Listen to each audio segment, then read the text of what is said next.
Bismillahirrahmanirrahim. Ma min ahadin yashhadu an la ilaha illallahu wa anna Muhammadan Rasulullahi sidqan min qalbihi illa harramahullahu 'alan nar. Illa harramahullahu 'alan nari.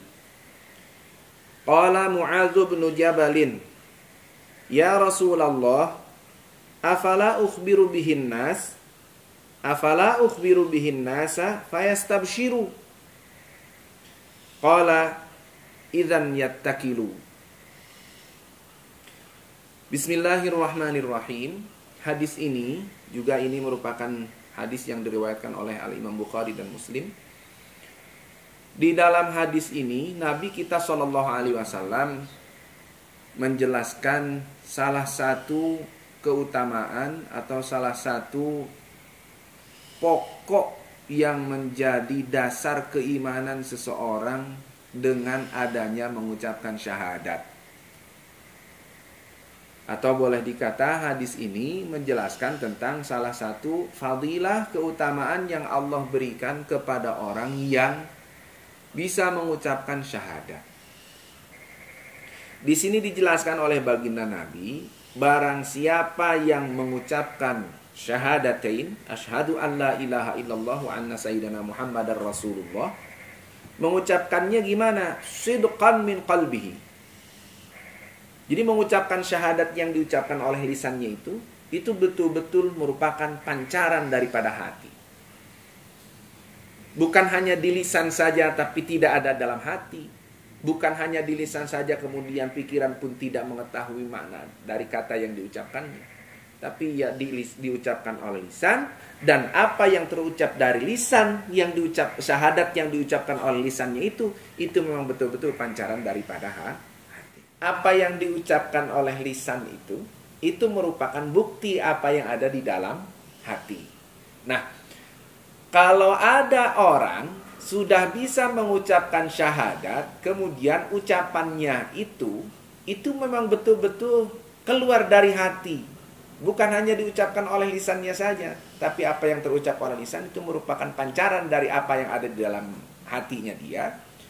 Apa yang akan Allah berikan kepada orang itu? Illa harramallahu 'alan nar. Illa harramahullahu 'alan nar. Maka orang itu akan diharamkan dari terkena api neraka. Ini hadis sahih ya. Ini hadis sahih. Orang yang bisa mengucapkan syahadat, 2 kalimat syahadat dengan sungguh-sungguh, maka orang itu akan diharamkan dari terkena api neraka. Yang harus kita perhatikan, pertama, pantas ada salah satu hadis dari baginda Nabi bahwa Kanjeng Nabi itu dulu di saat memerangi orang kafir, melawan aniayaan orang kafir, Kanjeng Nabi kemudian memerangi orang kafir, itu kan hanya sampai mereka itu mengucapkan syahadat. Umirtu an uqatilan nas hatta yashhadu an la ilaha illallah wa anna Muhammadar Rasulullah. Kata baginda Nabi, aku ini diperintah oleh Allah untuk memerangi orang kafir itu. Aku diperintah oleh Allah untuk melawan, membalas aniaya orang kafir itu. Sampai gimana? Sampai mereka syahadat kepada Allah. Kalau mereka sudah mengucapkan syahadat, 2 kalimat syahadat, asyhadu an la ilaha illallah wa anna sayyidina Muhammad Rasulullah, maka sudah tidak ada lagi, maka mereka harus sudah dilindungi oleh baginda Nabi. Karena apa? Dengan hanya mengucapkan syahadat, orang itu sudah dianggap sebagai sesama muslim. Waktu itu pun ada sahabat yang bertanya kepada Kanjeng Nabi, ya Rasul, kemudian setelah dia mengucapkan syahadat ternyata dia ke depannya jelek, tidak menjadi muslim yang baik. Kata baginda Nabi, itu sudah urusan antara dia dengan Allah Ta'ala, bukan urusan Kanjeng Nabi dengan orang itu. Urusan Kanjeng Nabi dengan orang itu hanya sampai kalau dia mengucapkan syahadat, sudah berarti orang itu termasuk orang yang harus dilindungi oleh Nabi SAW. Pertama itu. Yang kedua, kita kembali kepada hadis ini. Orang yang mengucapkan syahadat sidqan min qalbihi, mengucapkan syahadat yang betul-betul keluar dari hatinya, yang betul-betul hatinya juga mengikuti makna syahadat itu. Ini teringat waktu ngaji sama Syekh Yusri. Syekh Yusri pernah menjelaskan bahwa makna asyhadu di situ. Asyhadu itu kan kalau diterjemahkan ke dalam bahasa Indonesia, aku bersaksi. Aku apa? Bersaksi. Yang namanya bersaksi itu berarti di situ kan ada sesuatu yang disaksikan. Di situ ada sesuatu yang disaksikan. Yang namanya kita menyaksikan sesuatu itu lebih daripada kita hanya menyangka atau menerka. Kalau menyangka, menerka, oh, kayaknya tiada Tuhan selain Allah, itu menyangka. Yang namanya menyaksikan, asyhadu, itu juga artinya lebih daripada melihat. Aku melihat tiada Tuhan selain Allah. Ra'aitu atau nazartu, la ilaha illallah, mungkin seperti itu. Dan itu juga yang namanya asyhadu, lebih maknanya daripada aku mendengar. Menyangka, melihat, mendengar, itu semuanya di bawah asyhadu, aku bersaksi. Aku bersaksi bahwa tiada Tuhan selain Allah. Yang betul-betul sidqan min qalbihi, keluar dari hatinya. Hatinya pun mengikuti apa yang diucapkan oleh lisannya itu. Syahadat kepada Allah bahwa tiada Tuhan selain Allah, dan juga menyaksikan, betul-betul meyakini, betul-betul mengimani bahwa Nabi kita Muhammad adalah utusan Allah. Nah, orang yang sudah mampu mengucapkan seperti itu, orang yang sudah mampu melakukan seperti itu, maka orang itu akan diharamkan oleh Allah dari terkena api neraka. Maka orang itu akan diselamatkan dari siksa api neraka. Sampai di sini, ada salah satu sahabat Nabi SAW, Sayyidina Mu'adz bin Jabal. Qala Mu'adz bin Jabal, ya Rasulullah, afala ukhbiru bihin nasa fayastabshiru? Ya Rasulullah, afala ukhbiru bihin nasa fayastabshiru? Ya Rasul, ini tentang sabda Rasul ini yang tentang syahadat ini.